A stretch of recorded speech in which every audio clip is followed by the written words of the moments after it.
Assalamualaikum warahmatullahi wabarakatuh dan salam sejahtera. Hari ini kumpulan kami akan membentangkan esei yang bertajuk Analisis Konflik Amerika Syarikat Iran dalam konteks hubungan antarabangsa. Ini adalah ahli kumpulan kami. Yang pertama saya sendiri, Nur Izlina Ashikin binti Awang Damit, nombor metrik BA 23160679. Yang kedua, Nur Hanisa binti Sahiri. Ketiga, Syafiqah binti Juran. Keempat, Nurdayana Farisha binti Jamaluddin. Kelima, Nur Aslin binti Asli. Dan yang terakhir, Maslina binti Mahadir. 1.0 Pengenalan.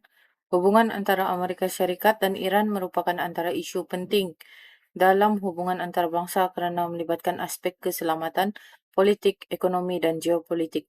Hubungan yang dahulunya baik sebelum Revolusi Islam Iran pada tahun 1979 bertukar tegang akibat perbezaan kepentingan nasional, ideologi, politik dan persaingan pengaruh di Timur Tengah. Konflik ini melibatkan pelbagai isu seperti sekatan ekonomi, program nuklear Iran, tindakan ketenteraan dan penglibatan proksi, sekaligus memberi kesan kepada kestabilan politik dan ekonomi global, khususnya terhadap perdagangan minyak melalui Selat Hormuz yang merupakan laluan strategik dunia. Dalam konteks hubungan antarabangsa, konflik ini dapat dianalisis melalui teori realisme, liberalisme, dan konstruktivisme yang menjejaskan tindakan kedua-dua negara dari perspektif kepentingan nasional, kerjasama antarabangsa, serta pengaruh identiti dan ideologi. Selain itu, penglibatan kuasa besar seperti China dan Rusia turut menjadikan konflik ini sebahagian daripada persaingan geopolitik global yang memberi implikasi terhadap keselamatan serantau dan kestabilan sistem antarabangsa. Assalamualaikum dan salam sejahtera. Saya akan membentangkan mengenai latar belakang sejarah dan faktor konflik antara Amerika Syarikat dan juga Iran. Sejarah krisis yang panjang ni bermula pada tahun 1953 melalui operasi Ajax. Ketika ini, agensi periskan Amerika Syarikat dan juga British menggulingkan Perdana Menteri Iran yang sah demi menguasai minyak, lalu mengangkat sistem monarki Syah yang pro-barat. Tindakan ini menyemai kebencian dalam kalangan rakyat Iran. Jadi parut sejarah ni dia semakin memuncak ketika tahun 1979 melalui revolusi Islam Iran yang dipimpin oleh Ayatollah Khomeini. Sistem monarki Syah berjaya digulingkan dan Iran bertukar menjadi sebuah republik Islam yang menolak sekeras-kerasnya sebarang apapun campur tangan kuasa asing. Jadi hubungan kedua-dua negara terus hancur dan terputus secara rasminya pada tahun 1980 selepas krisis tebusan di mana kumpulan pelajar radikal Iran menawan sebanyak 52 diplomat di kedutaan Amerika Syarikat selama 444 hari. Bergerak ke fasa moden, konflik ni dia semakin membara disebabkan oleh 3 faktor utama. Yang pertama dari sudut geopolitik, di mana Amerika Syarikat mahu melindungi kepentingan minyak serta sekutu kuat mereka, contohnya Israel dan juga Arab Saudi. Manakala Iran pula, dia meluaskan pengaruhnya dengan cara axis of resistance, di mana mereka menyokong kumpulan proksi seperti Hizbullah dan Houthi, dan hal ini sekaligus mencetuskan sebuah perang proksi di Asia Barat. Faktor yang kedua adalah pertembungan ideologi yang ekstrim antara demokrasi liberal sekular Barat mengikut Amerika Syarikat menentang teokrasi Islam mengikut Iran.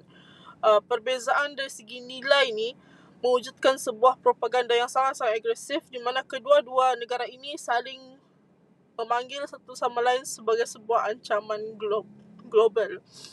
Akhir sekali, konflik ini semakin teruk apabila ada isu senjata nuklear. Pada tahun 2018, Amerika Syarikat bertindak untuk keluar daripada sebuah perjanjian nuklear JCPOA dan mengenakan sekatan ekonomi yang berat ke atas Iran. Jadi ketegangan ni dia sampai ke muncaknya pada awal tahun 2020 bila adanya serangan drone Amerika Syarikat yang telah membunuh seorang komander tertinggi Iran iaitu General Qasem Soleimani. Jadi kesimpulannya, Kombinasi parut sejarah dan dinamika politik moden ini telah menjadikan konflik antara Amerika Syarikat dan juga Iran menjadi sangat sukar untuk dihentikan. Sekian, terima kasih. Dan seterusnya, analisis konflik berdasarkan teori hubungan antara bangsa. So, menurut teori realism, konflik Amerika Syarikat dan Iran bukan sahaja berlaku peperangan secara fizikal. Sebaliknya, juga melalui propaganda dan peperangan naratif di platform digital. Medium ini digunakan untuk mempengaruhi persepsi masyarakat dan melemahkan pihak lawan. Sebagai contohnya, Donald Trump menggunakan retorik yang kuat untuk menunjukkan kuasa Amerika Syarikat, dan dari sudut realism pula, propaganda merupakan strategi bagi mempertahankan kepentingan negara dan mengekalkan kuasa. Untuk teori manakala menurut teori liberalism pula, negara yang mempunyai perdagangan adalah lebih cenderung untuk mengelakkan berlakunya peperangan kerana konflik dijangka akan memberikan kerugian ekonomi yang lebih besar. Sebagai contohnya, perjanjian JCPOA, Iran menghadkan pengayaan uranium sebagai pertukaran untuk mengurangkan sekatan ekonomi. Ini menunjukkan bahawa kerjasama dan kepentingan ekonomi dapat menggalakkan lagi hubungan yang lebih aman antara negara. Seterusnya ialah konstruktivism, di mana ianya menekankan bahawa konflik dipengaruhi oleh identiti, norma, sejarah dan persepsi bukan hanya pada kuasa ketenteraan. Amerika Syarikat melihat Iran sebagai ancaman kepada keselamatan dan kestabilan Timur Tengah. Iran pula melihat Amerika Syarikat sebagai kuasa yang mencampuri urusan dalaman serta mengancam kedaulatannya. Dan ini jelas ternyata perbezaan identiti dan persepsi ini mewujudkan rasa tidak percaya sekaligus menyukarkan penyelesaian konflik melalui diplomasi. Selain daripada itu, yang keempat ialah analisis great power competition dalam konflik Amerika Syarikat dan juga Iran. Konflik antara Amerika Syarikat dan Iran ini mencerminkan persaingan kuasa besar, iaitu great power competition dalam usaha memperluaskan pengaruh geopolitik di Timur Tengah. Amerika Syarikat berusaha mengekalkan dominasi politik, ketenteraan dan keselamatan serantau, manakala Iran berusaha mengukuhkan pengaruhnya melalui pakatan serantau dan strategi pertahanan. Konflik ini turut melibatkan sokongan serta kerjasama strategik daripada Rusia dan China terhadap Iran, sekaligus mengingatkan persaingan dengan Amerika Syarikat.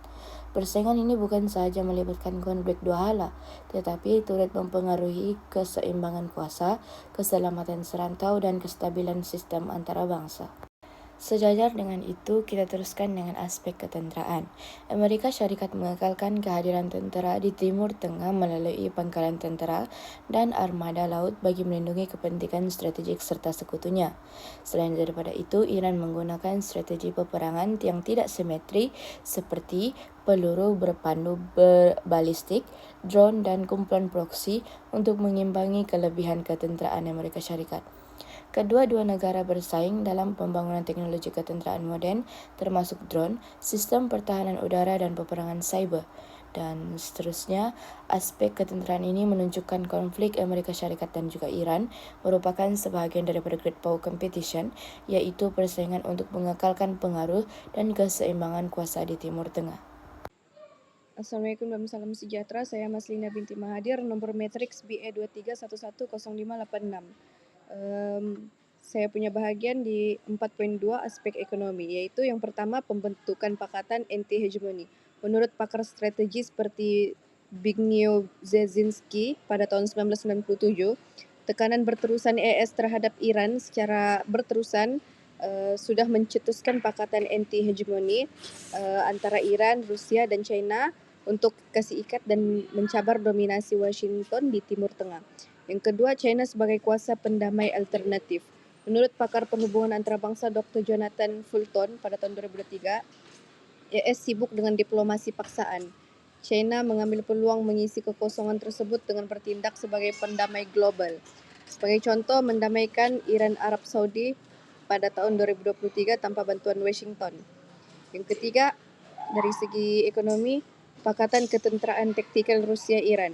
Menurut penganalisis keselamatan seperti Dr. Hannah Notte pada tahun 2023, pengasikan oleh blok barat telah mendorong Iran ke pangkuan Moskow. Terbukti apabila Iran membekalkan drone kepada Rusia, iaitu semasa perang Ukraine, untuk mengalih tumpuan dan melemahkan AS. Seterusnya dari aspek geopolitik pula ialah yang pertama, kegagalan sekatan ke atas kuasa besar. Menurut bekas arkitek sekatan AS iaitu Richard Nifew pada tahun 2017, walaupun sistem sekatan AS ni kasih lumpuh negara kecil, dia gagal menyekat China yang bertindak beli minyak Iran menggunakan mata wang yuan atau sistem barter untuk mengelak dominasi dolar AS. Terus yang kedua, monopoli geostrategik melalui inisiatif jalur dan laluan BRI. Menurut pengarah CSIS yaitu John Alterman pada tahun 2021, perjanjian 25 tahun yang mengumpulkan sebanyak $400 bilion membolehkan China memonopoli pelaburan infrastruktur dan pelabuhan Iran. Dia juga memberikan Beijing tapak maritim kekal di Teluk Parsi. Dan yang terakhir, pembinaan sistem kewangan selari. Menurut Richard Nifew pada tahun 2023, sebagai tindak balas terhadap pengusiran dari sistem SWIFT, Rusia dan Iran secara rasmi menyambungkan sistem perbankan domestik mereka pada tahun 2023. Ini adalah langkah kritikal kuasa saingan untuk bina infrastruktur kewangan yang kebal tekanan barat. Sekian, terima kasih. Assalamualaikum, saya Nur Aslin Minti Asli, nomor metik BE231601725, ingin membentangkan berkaitan dengan implikasi konflik terhadap negara-negara Asia dan sistem antarabangsa. Konflik antara Amerika Syarikat dan Iran bukan saja memberi kesan kepada kedua-dua negara, malah turut mempengaruhi negara-negara Asia dan sistem antarabangsa. Hal ini kerana rantau Timur Tengah merupakan sumber utama bekalan tenaga dunia. Sebarang ketegangan di rantau ini akan memberi kesan terhadap aspek keselamatan, ekonomi dan hubungan diplomatik banyak negara. Seterusnya berkaitan dengan implikasi terhadap keselamatan. Dari aspek keselamatan, konflik ini meningkatkan risiko peperangan yang lebih besar di Timur Tengah. Jika konflik ini semakin memuncak, laluan perdagangan minyak di Selat Hormuz boleh terganggu, sekaligus menjejaskan bekalan tenaga kepada negara-negara Asia seperti negara kita sendiri, Jepun, China, Korea Selatan, dan India. Selain itu, ancaman seperti serangan cyber, keganasan rentas sepadan, dan aktiviti kumpulan bersenjata juga semakin meningkat. Oleh itu, negara-negara Asia perlu memperkukuhkan kerjasama keselamatan dalam pengkongsian maklumat dalam bisikan. Seterusnya berkaitan dengan implikasi terhadap kestabilan ekonomi. Konflik ini turut memberi kesan kepada ekonomi global melalui peningkatan harga minyak dunia akibat kebimbangan terhadap gangguan bekalan tenaga. Apabila harga minyak meningkat, kos pengangkutan dan pengeluaran juga bertambah, sekaligus menyebabkan harga barangan menjadi lebih mahal. Selain itu, pelabur menjadi lebih berhati-hati kerana ketidaktentuan geopolitik boleh menjejaskan perdagangan dan pelaburan antarabangsa. Sekatan ekonomi terhadap Iran juga memaksa banyak negara mencari sumber tenaga alternatif bagi mengurangkan risiko pergantungan kepada kawasan konflik. Akhir sekali, implikasi terhadap hubungan antarabangsa. Konflik ini terus mengubah corak hubungan antarabangsa. Amerika Syarikat terus mengukuhkan kerjasama dengan Israel dan negara-negara Teluk, manakala Iran mempoluskan hubungan strategiknya dengan China dan Rusia. Situasi ini menunjukkan persaingan kuasa besar masih mempengaruhi sistem antarabangsa. Berdasarkan teori Ken Walls 1979, setiap negara bertindak mengikut kepentingan nasional bagi menjamin keselamatan dan kelangsungan negara. Oleh itu, kebanyakan negara Asia memilih pendekatan diplomatik yang seimbang agar dapat mengekalkan hubungan yang baik dengan semua pihak. Sekian, terima kasih. Masuk kepada kesimpulan. Kesimpulannya, konflik antara Amerika Syarikat dan Iran merupakan konflik geopolitik yang kompleks akibat faktor sejarah, ideologi, persaingan kuasa, dan isu nuklir. Konflik ini bukan sahaja menjejaskan keselamatan dan ekonomi global, malah turut mempengaruhi hubungan antarabangsa serta persaingan kuasa besar di Timur Tengah. Analisis berdasarkan teori realisme, liberalisme, dan konstruktivisme menunjukkan bahawa konflik ini perlu dipahami daripada pelbagai perspektif. Oleh itu, pendekatan diplomasi, dialog, dan kerjasama antara bangsa amat penting bagi mengurangkan ketegangan serta memastikan keamanan dan kestabilan sistem antarabangsa terus terpelihara.